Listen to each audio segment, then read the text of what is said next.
ప్రభుత్వానికి భారం కాని న్యాయమైన తమ సమస్యలను పరిష్కరించాలని అనకాపల్లి జిల్లా ప్రాథమిక వ్యవసాయ సహకార సంఘాల ఉద్యోగులు డిమాండ్ చేశారు. అనకాపల్లి జిల్లా పిఎసిఎస్ల ఉద్యోగులు యూనియన్ ఆధ్వర్యంలో శనివారం కోటపాడు జిల్లా సహకార బ్యాంకు ముందు ధర్నాకు దిగారు. ఈ ధర్నాలో పాల్గొన్న యూనియన్ జిల్లా ప్రధాన గొంపారమణ, ఉపాధ్యక్షులు ఈశ్వర్రావు, కార్యవర్గ సభ్యులు మజ్జి వెంకట్రావు, ఆర్ సత్యనారాయణ తదితరులు మాట్లాడుతూ తమ ఉద్యోగుల న్యాయమైన 12 సమస్యలను వెంటనే పరిష్కరించాలని డిమాండ్ చేశారు. ఈ సందర్భంగా మహాత్మా గాంధీజీ విగ్రహానికి వినతి పత్రం సమర్పించారు. మానవహారం ప్రదర్శించారు. నినాదాలు చేశారు. ఈ ధర్నా తదితర కార్యక్రమాల్లో దేవరాపల్లి, కలిగొట్ల, అలమండ, కోటపాడు, ములకలపల్లి, చౌడువాడ, పెందుర్తి, సబ్బవరం పిఎసిఎస్ల సిబ్బంది పాల్గొన్నారు. జిల్లా సహకార సంఘ ఉద్యోగుల అధ్యక్షుడిని, అలాగే ఉమ్మడి విశాఖ జిల్లా సహకార సంఘాల ఉద్యోగుల ప్రధాన కార్యదర్శినిగా కూడా చేశాను. ఈ సమ్మెలో సందర్భంగా ఇది 6వ రోజు అండి. డిసెంబర్ 6 నుంచి కూడా ఈ నిరసనలు ధర్నాలు కూడా చేస్తున్నాము. అయినప్పటికీ కూడా గవర్నమెంట్ నుంచి ఎటువంటి స్పందన లేకపోవడంతో లాస్ట్ గా ఈ నెల 25 నుంచి ఆమరణ నిరాహార దీక్ష రాష్ట్ర స్థాయిలో అమరావతి సెంటర్ లో చేయడానికి తలపెట్టాం. అప్పటిలోపు గనక గవర్నమెంట్ ఏదైనా స్పందిస్తే పర్వాలేదు, లేదంటే గనక ఈ సమ్మెని ఇంకా ఉధృతం చేస్తాం. ఇదే సందర్భంలో సహకార సంఘాల్లో ఉన్న సభ్యులందరికీ కూడా ఎటువంటి ఆటంకాలు కలగకుండా ధాన్యం కొనుగోలు గాని, ఎరువులు గాని అన్ని కూడా రైతులకు అందుబాటులో ఉంచుతూ మీ నిరసన కార్యక్రమంలో ఉండడానికి మా సంఘ పాలకవర్గ సభ్యులందరూ కూడా సహకరిస్తున్నారు. కాబట్టి గవర్నమెంట్ కూడా వెంటనే దీన్ని స్పందించి మా న్యాయమైనటువంటి సమస్యలను పరిష్కరించవలసిందిగా కోరుతున్నాను.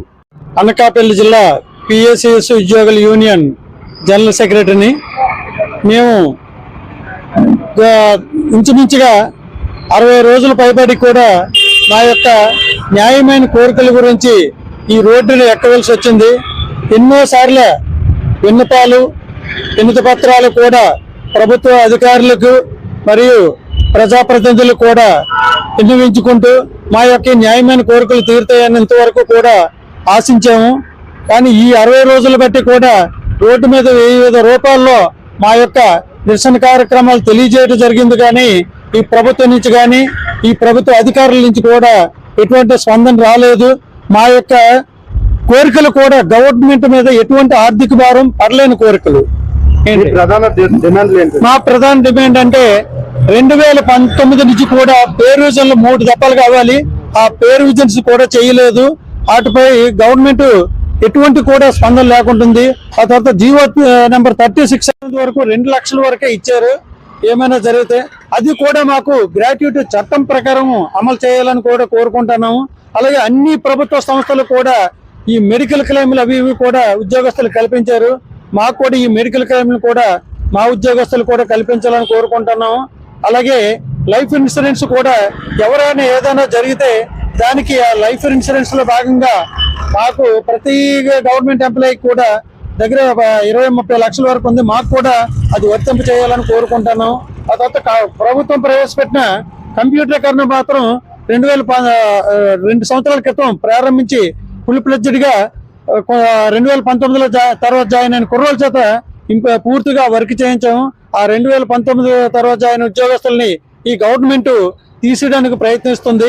అలా జరగకుండా వాళ్ళ సేవలను కూడా వినియోగించి ఈ కంప్యూటరీకరణ పూర్తి చేసినందుకు వాళ్ళని కూడా రెగ్యులర్ చేయాలని కోరుకుంటున్నాం. ఈ విధ కార్యక్రమాలు ఇవన్నీ కూడా మాకు వయో పరిమితి కూడా అన్ని ప్రభుత్వ అధికారులకు, ప్రభుత్వ సంస్థలకు ఇచ్చినట్టుగా మాకు కూడా 60 నుండి 62 సంవత్సరాలు ఇవ్వాలని కూడా ఈ ప్రభుత్వానికి డిమాండ్లో ఉంది. ఇలాంటి ప్రభుత్వం మీద ఎటువంటి భారం పడలేని మా డిమాండ్లు.